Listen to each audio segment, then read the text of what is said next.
Hello, I'm attorney Boyd Shepard. I'm a lawyer here in Houston, Texas, and I provide legal services, representation, and counsel to Texas dentists and hygienists. Welcome back, and thank you for watching the LegalDental.com YouTube channel. Please remember to click the subscribe button below, and please click the notification bell to receive notifications of when new videos from LegalDental.com are uploaded.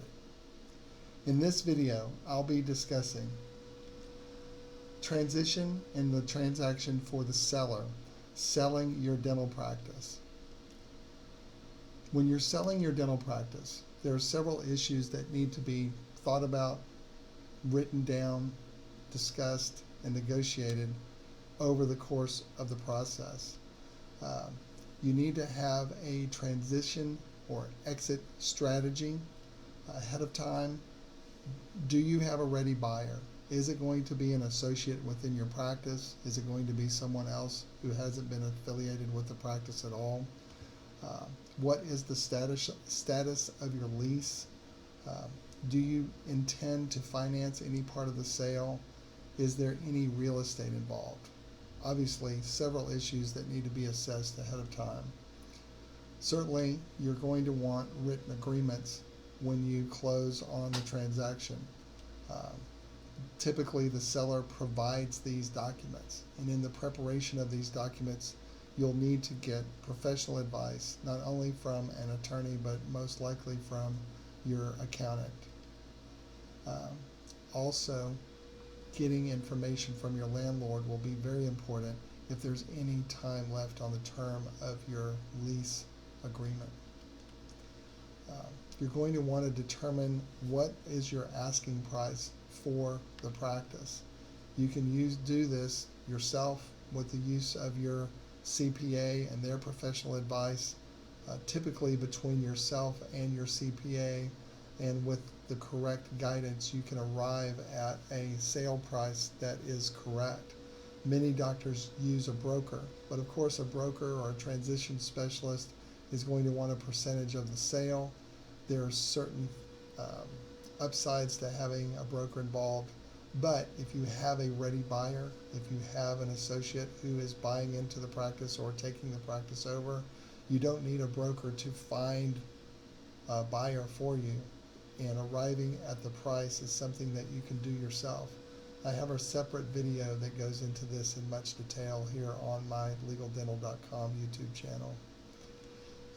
There are certain terms that you're going to want to negotiate and be prepared to negotiate in the process of selling your practice. These are the absolute minimum areas that need to be covered in the negotiation of the sale of your dental practice assets.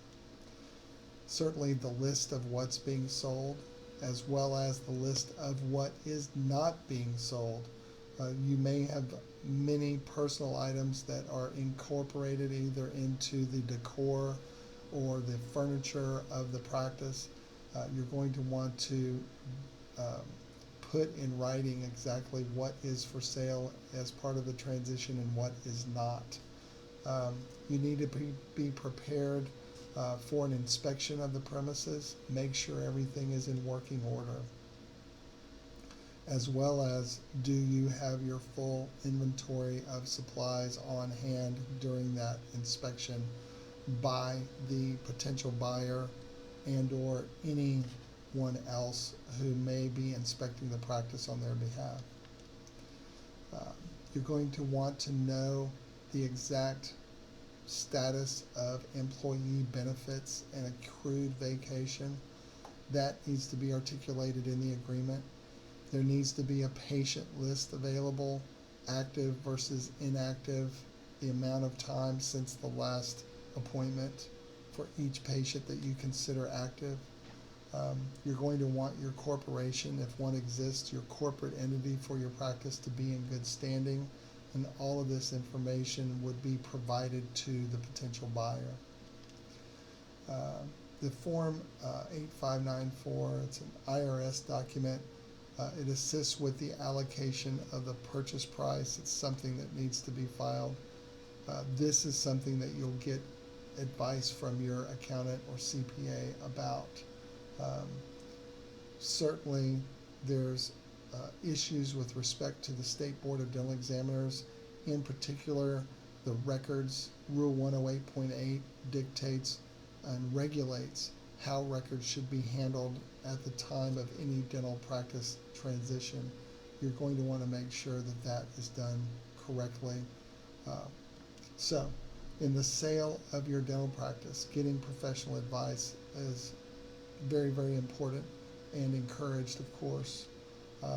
What I have here is a one-page seller closing checklist that's available from my forms website at legaldental.com.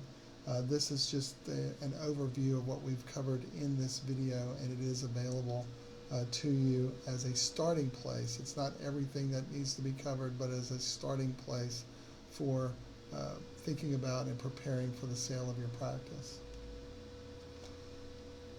So, to summarize, every business person, certainly the owner of a dental practice, is advised to seek legal and financial assistance when contemplating any type of legal transaction. Certainly for the sale of your practice, getting legal counsel from the very beginning. The terms of the earnest money contract is very, very important. Having them available to review all documents as part of the transaction and all drafts. Certainly your attorney can assist, if not draft all of the documents for the transition, and provide assistance in the negotiation of terms. So I hope that you have found this video to be helpful and educational. Please see the link in the description section below this video to access the forms that are available on or at legaldental.com. Also, please be sure to check out the other additional videos that are available on the legaldental.com YouTube channel. Make sure to subscribe and click the notification bell to receive notification of when new videos are uploaded and available for you to watch. I will see you then. Thank you for watching.